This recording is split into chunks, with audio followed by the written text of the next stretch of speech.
오늘 우리에게 주시는 하나님의 말씀은 하박국 2장 1절에서 4절 그리고 20절의 말씀입니다.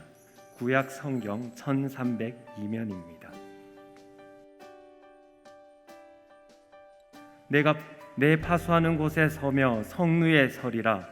그가 내게 무엇이라 말씀하실런지 기다리고 바라보며 나의 질문에 대하여 어떻게 대답하실런지 보리라 하였더니, 여호와께서 내게 대답하여 이르시되 너는 이 묵시를 기록하여 판에 명백히 새기되 달력하면서도 읽을 수 있게 하라. 이 묵시는 정한 때가 있나니 그 종말이 속히 이르겠고 결코 거짓되지 아니하리라. 비록 더딜지라도 기다리라. 지체되지 않고 반드시 응하리라. 보라, 그의 마음은 교만하며 그 속에서 정직하지 못하나 의인은 그의 믿음으로 말미암아 살리라. 20절의 말씀입니다.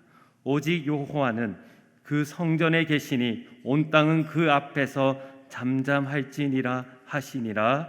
아멘.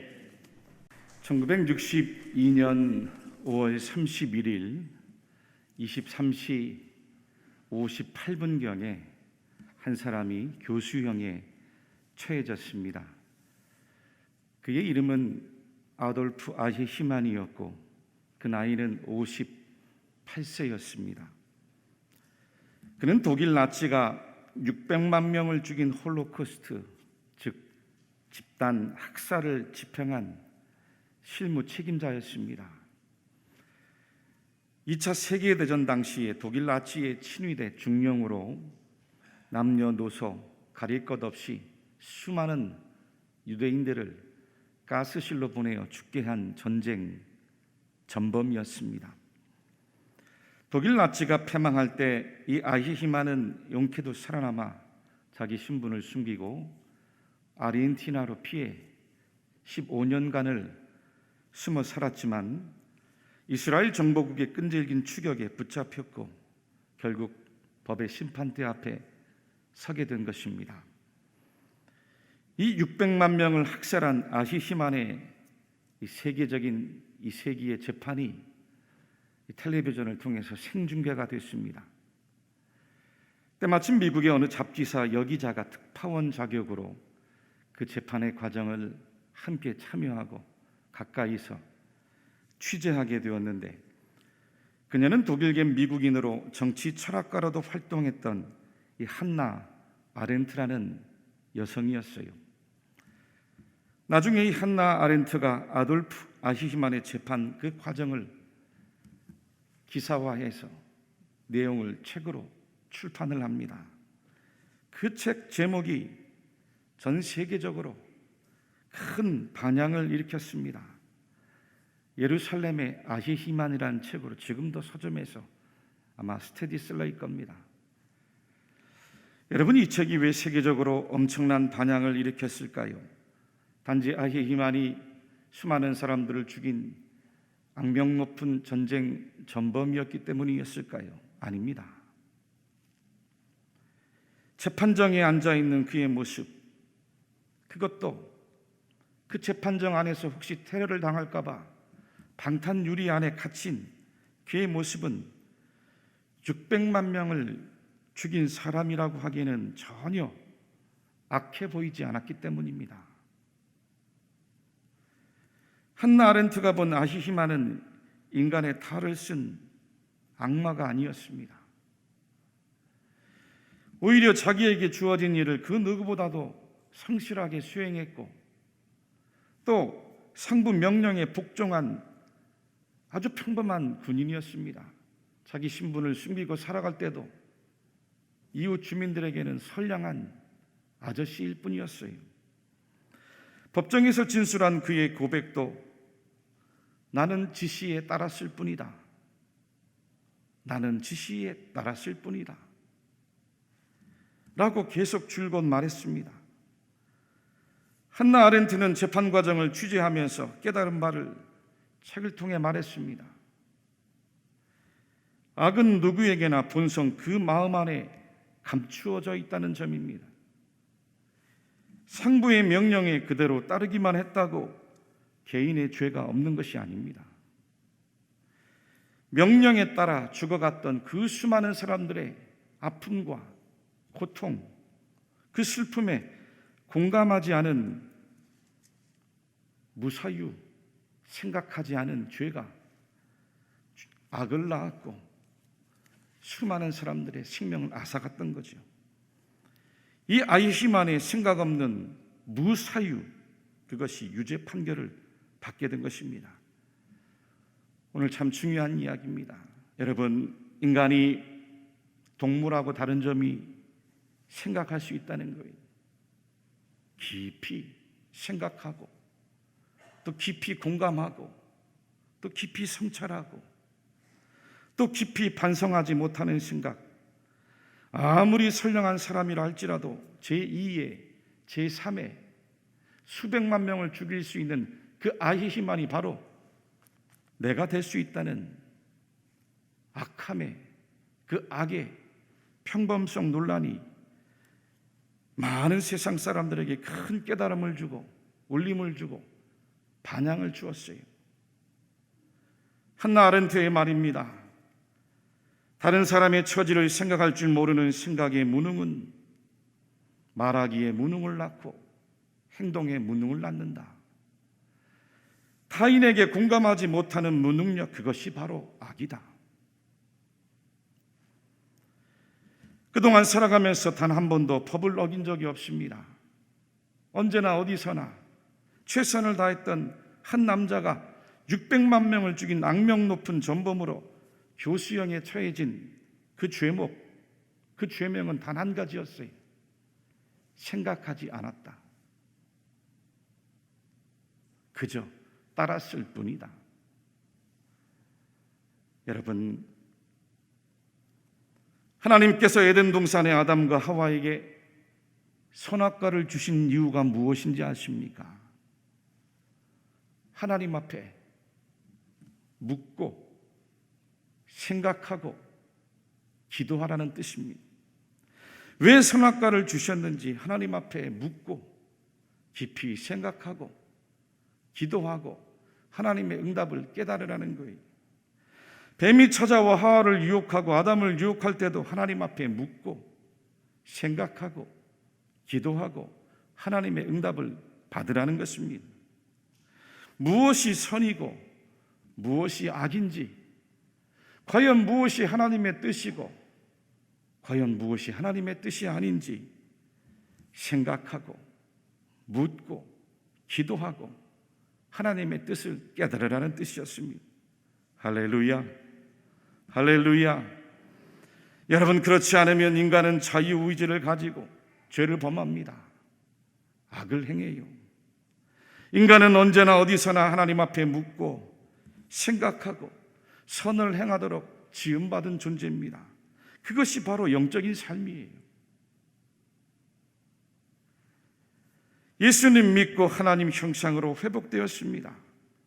그렇다면 이제부터 하나님의 부르심에 응답하고 살아가는 성도의 첫 모습은 하나님 앞에 묻고 기도하고 깊이 생각하며 하나님의 뜻에 따라가는 믿음의 삶인 것입니다. 오늘 함께 읽은 성경에서 하박국 선지자도 하나님 앞에 물었어요. 기도했습니다. 깊이 생각했습니다. 하박국 선지의 물음에 주신 하나님 응답의 말씀이 오늘 우리가 읽은 본문의 성경입니다. 어떤 물음이고 어떤 응답이었습니까? 1절 말씀입니다. 내가 내 파수하는 곳에 서며 성루에 서리라. 그가 내게 무엇이라 말씀하실는지 기다리고 바라보며 나의 질문에 대하여 어떻게 대답하실는지 보리라 하였더니. 아멘. 하박국은 하나님께서 내게 무엇을 말씀하실지 기다리고 바라본다고 했어요. 여기서 바라본다는 뜻은 숙고한다, 분별한다, 경험한다는 의미입니다. 하박국 선지가 궁금해서 하나님 앞에 깊이 숙고하고 물었던 질문은 두 가지입니다. 하나는 어떻게 하나님의 선민이었던 유대 백성이 망할 수 있느냐는 거예요. 또 한 가지는 하나님의 백성이 망하는데 어떻게 악하고 교만한 그 바벨론 사람들에 의해 멸망당하도록 하나님께서 방치하고 계신지에 대한 물음이었습니다. 둘 다 선지자 입장에서는 도저히 이해가 안 가는 상황입니다. 하나님이 정말로 살아계시다면 하나님의 택한 백성인데, 선하고 착한 백성인데 왜 고난당하고 반면에 악하고 교만한 사람들은 어째서 이 땅에서 잘 살고 잘 되고 형통한지, 그 모순에 대한 물음이었습니다. 여러분, 오늘 우리도 삶을 살아가면서 참 이해가 안 되는 일들을 많이 만납니다. 코로나 바이러스 때문에 지금 전 세계가 양극화가 더 심해지고 있다고 합니다. 어떤 지역에서는 백신이 남아도는데 또 다른 어떤 지역에서는 백신이 모자라 살기 위해 이곳저곳 산소통을 헤매 다니는 사람들이 많이 있습니다. 그마저 얻을 수 없어서 길거리에 쓰러지는 사람들을 뉴스에서 봅니다. 세계 경제가 경직되고 마비되면서 가난한 사람들은 더 가난해져 가고 부자인 사람들은 오히려 더 부를 축적하는 기회가 되어진다는 거예요. 부모와 어른들의 학대로 인해서 힘없고 죄 없는 어린아이들이 굶어가고 폭력에 시달리고 있습니다. 국가 간에 종족 간에 전쟁이 일어나고 내전이 일어나면서 지금도 고아와 과부와 빈민들이 이 땅에 얼마나 많이 쏟아져 나오는지 모릅니다. 그런 사람들에게는 코로나 바이러스고 마스크고 전혀 지금 방치되어 있는 거예요. 하박국 선지가 살던 당시 유대 사회도 비슷했습니다. 부정과 부패와 폭력이 만연했습니다. 하나님 말씀이 주어졌음에도 불구하고 율법은 해이해졌고 불의가 판을 쳤습니다. 다툼이 있고 분쟁이 있고 겁탈이 있고 강포가 끊임없었어요.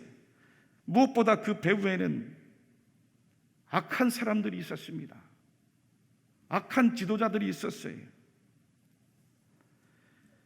특히 경제적인 정의가 전혀 실천되지 않았습니다. 율법의 말씀대로 살면 약자, 가난한 자, 노예된 자, 소외된 자들을 그 사회가 보호하고 지켜야 됩니다. 그래서 희년이 있는 겁니다. 면제년이 있는 거죠. 그래서 11조를 내야 되는 거예요. 11조로 어려운 사람들을 도와야 되니까.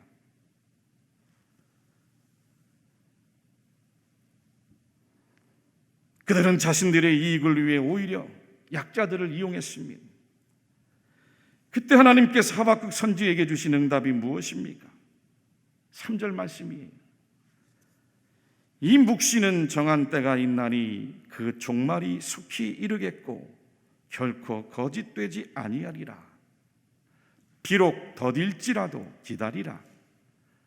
지체되지 않고 반드시 응하리라. 아멘, 아멘, 아멘. 한번 다 함께 따라해 볼까요? 묵시는 반드시 응하리라. 응하리라. 묵시는 반드시 응하리라. 묵시는 반드시 응하리라.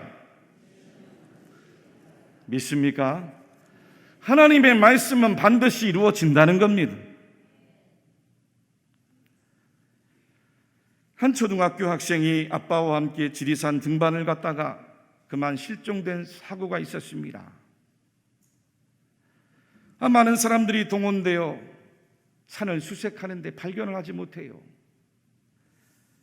이틀 밤이 지나도록 아이를 찾지 못했습니다. 그러다가 사흘째 되던 날 아침에 이 아이가 멀쩡하게 산을 내려와 가족의 품에 안기는 겁니다. 산에서 40시간 만에 구조된 이 아이에게 기자가 인터뷰를 하며 이렇게 물었답니다. 산속에서의 밤이 무섭지 않았니? 네, 우리 아빠가 늘 우리나라 산에는 싸나운 짐승이 살지 않는다고 하신 말씀이 생각나서 그렇게 무섭지 않았어요. 아빠 말씀만 믿고 배낭에서 침낭을 꺼내 바위 틈에 있었습니다. 다음 날에는 비까지 왔는데 그때는 어떻게 했니? 네, 우리 아빠가 평소에도 산에는 비를 맞고 잠을 자면 죽을 수 있다고 들려주신 말씀이 생각나 침낭을 머리까지 뒤집어 쓰고 뜬 눈으로 밤을 새웠어요. 아니, 그럼 배고픈 건 어떻게 했니? 다시 기자가 물으니까 하는 말이, 네, 그건 우리 아빠가 사람은 물만 마셔도 며칠은 살 수 있다고 말씀하신 게 생각나 배가 고파올 때는 계곡에서 물을 마셨어요. 이렇게 대답을 하더라는 거예요.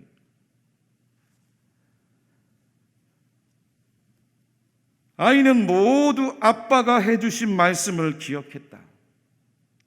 그 말씀을 믿고 견뎌 멀쩡하게 살아왔다는 이야기입니다.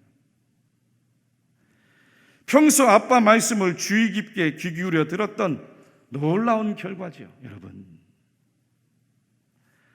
한 아이도 아빠의 말씀을 듣고 그 말씀을 기억했다. 그 말씀대로 지켜 복을 받았는데 하물며 온 우주 만물을 창조하신 하나님의 말씀이겠습니까? 할렐루야. 하나님의 말씀이 여러분들의 삶의 모든 문제들을 풀어낼 줄로 믿으시기 바랍니다. 하나님의 말씀이 여러분들의 모든 삶을 힘들어도 견디게 할 줄로 믿습니다. 하나님의 말씀이 능히 모든 여러분들의 묶여있는 것을 다 해결하게 하실 줄로 믿습니다. 하나님의 말씀에 구원이 있는 거예요. 하나님의 말씀에 능력이 있는 겁니다. 하나님의 말씀에 응답이 있습니다. 하나님의 말씀에 축복이 있어요. 아이도 아빠의 말을 믿고 살았잖아요. 하나님의 묵시, 하나님의 말씀은 정한 때가 있다라고 선지자를 통해 하나님께서 말씀하셨습니다. 정말 사람이 행한 대로 갚으시는 때가 있다는 거예요. 하나님의 심판이 있다는 것입니다. 하나님의 심판이 속히 임할 것인데 이와 같은 하나님의 약속은 거짓이 없노라고 말씀하셨어요.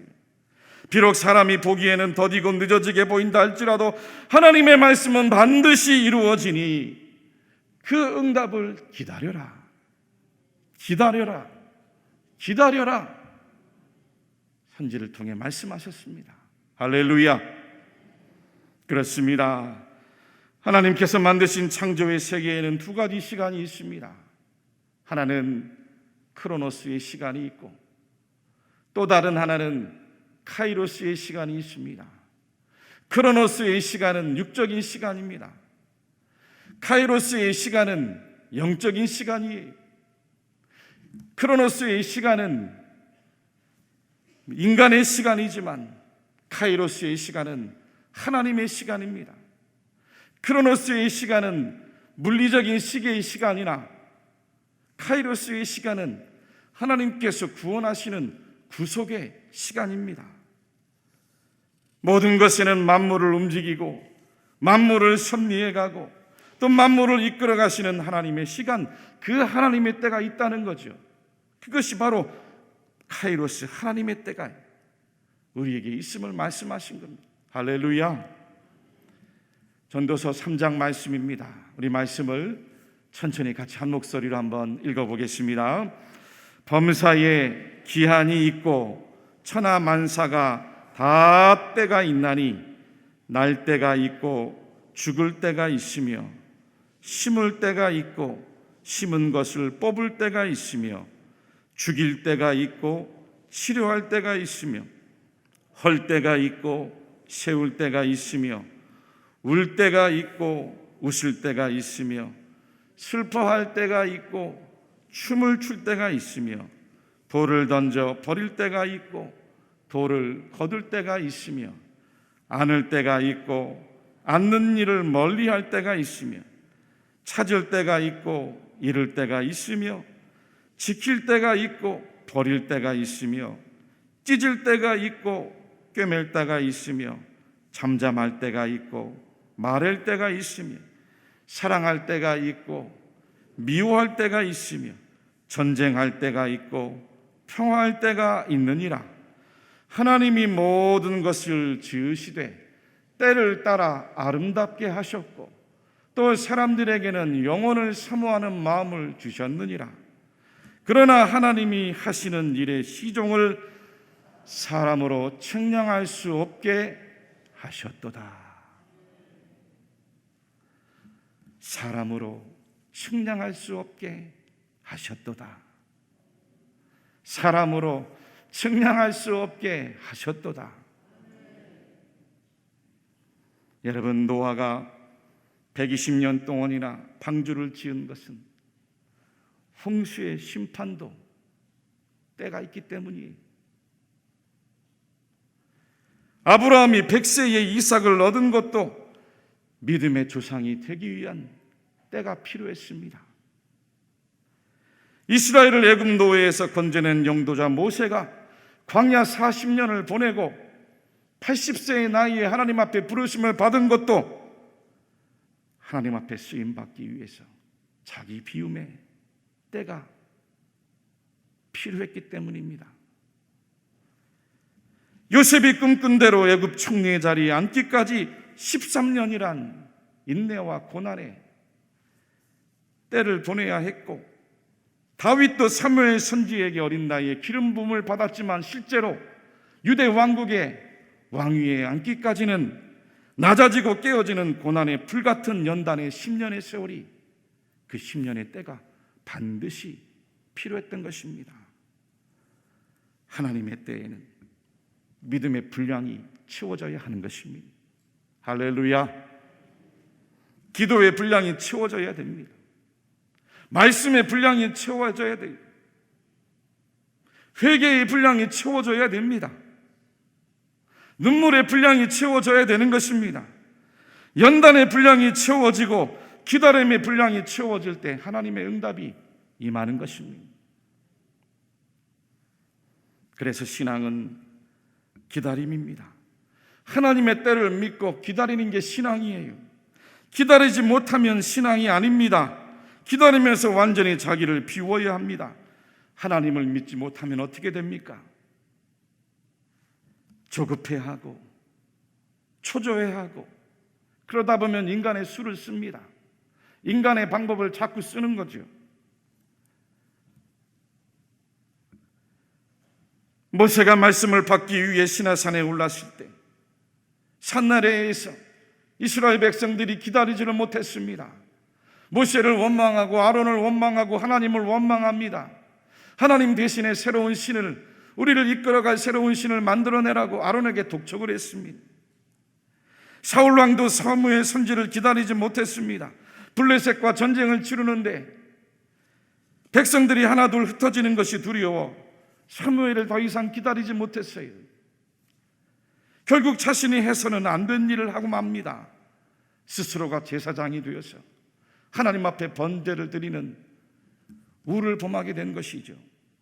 여러분, 유대 백성들이 바벨론에게 망하고 포로로 끌려간다고 해서 끝나는 것이 아닙니다. 하나님을 믿는 자녀들에게는 그 포로의 시기, 그 고난의 시기, 그 환난의 시기가 오히려 새로워지는 시간이었어요. 모든 죄를 멀리하고 모든 죄를 정화하고 모든 죄로부터 새로워지는, 그래서 하나님만 바라보게 하고 하나님만 신앙하게 하고 하나님만 의지하게 하시는 하나님의 섭리의 때였습니다. 고난 중에도 주님 바라보고 감사하며 기다리라는 거예요. 고난 받는다고 해서, 환난이 임했다고 해서 절망하지 말라고 하셨습니다. 바벨론이 득세하는 것 같이 보이고 바벨론이 이기는 것 같이 보여도 바벨론은 하나님의 그저 도구일 뿐입니다. 징계의 도구예요. 하나님을 믿으라고 하셨어요. 그렇습니다. 우리 인생의 햇빛 날 때는 하나님이 있는 것처럼 보이고, 우리 인생에 천둥이 치고 비가 내릴 때는 하나님이 어디 있느냐고 원망해서는 안 됩니다. 세상 사람들은 원망할지 몰라도 믿는 성도들은 상황에 따라 좌우면할 필요가 없습니다. 그저 완전하게 절대적으로 하나님의 살아계심을 바라보고 믿는 것입니다. 하박국 2장 4절 말씀입니다. 보라, 그의 마음은 교만하며 그 속에서 정직하지 못하나 의인은 그의 믿음으로 말미암아 살리라. 할렐루야. 보라, 그 마음은 교만하며 그 속에서 정직하지 못하지만 하나님을 믿는 사람들, 하나님을 신앙하는 의인들, 예수 그리스도로 말미암아 새로워진 사람들, 그들은 믿음으로 말미암아 살리라. 믿음으로 말미암아 살리라. 여러분, 세상 사람들은 불의하게 살아갑니다. 하나님 없는 것처럼 살아갑니다. 두려워하지 않고 살아갑니다. 그래서 거짓말합니다. 남을 속입니다. 정직하지 못해요. 사람들에게 얼마나 무례하게 교만이 행하는지 모릅니다. 그러나 믿는 성도들은 어떻게 살아야 합니까? 비록 세상의 일들이 하나님이 없는 것처럼 보여도 믿음으로 사는 거예요. 아무리 세상이 모순되게 보여도 하나님을 믿음으로 사는 거예요. 그 믿음이 저와 여러분들을 구원해냈습니다. 그 믿음이 저와 여러분들을 오늘도 예수님과 연합하여 살게 하십니다. 그 믿음이 오늘도 우리의 영을 보혜사이신 성령님과 함께 살아가게 하십니다. 그 믿음이 오늘도 저와 여러분들을 하나님 앞에 나와 예배하며 예배자로 살아가게 하시는 거예요. 마지막 하박국 2장 20절입니다. 오직 여호와는 그 성전에 계시니 온 땅은 그 앞에서 잠잠할지니라. 할렐루야. 이 말씀을 같이 한번 읽어볼까요? 오직 여호와는 그 성전에 계시니 온 땅은 그 앞에서 잠잠할지니라 하시니라. 높은 그 망대 성루에 올라앉아서 하나님 앞에 두 가지를 따지며 묻고 기도했던 그 하박국 선지자가 받은 그 하나님 주신 응답, 그 하나님의 결론은 무엇입니까? 나는 하나님 앞에서, 하나님이 계신 성전에서 이제부터 예배하며 살겠다는 겁니다. 비록 세상이 혼란스럽고 세상이 시끄러워도 나는 하나님 앞에 나와 예배하며 성전에 계신 하나님을 만나 뵙겠다. 그 하나님 임재 앞에서 침묵하며 하나님만을 완전히 신뢰하겠다. 하박국이 주님 앞에 두 손을 들고 예배한 것입니다. 사랑하는 교우 여러분들, 하나님을 믿으십니까? 하나님을 믿으십니까? 오늘 말씀처럼 오직 여호와는 그 성전에 계시니 온 땅은 그 앞에서 잠잠할지니라. 성전에서 예배하며 주님을 만나십시오. 성전에 계신 하나님 앞에 침묵하고 하나님을 기다리시기를 바랍니다. 하나님이 행하실 일을 기다리며 거룩하게 예배하며 사십시오. 의인은 하나님 계신 성전에서 믿음으로 예배하며 살아가는 존재입니다. 온 땅에 충만한 하나님의 현존, 두려워할 줄 알고 침묵해서 하나님의 하시는 말씀을 듣고 하나님 앞에 믿음으로 응답하시는 여러분들이 다 되시기를 주님의 이름으로 간절히 축원합니다.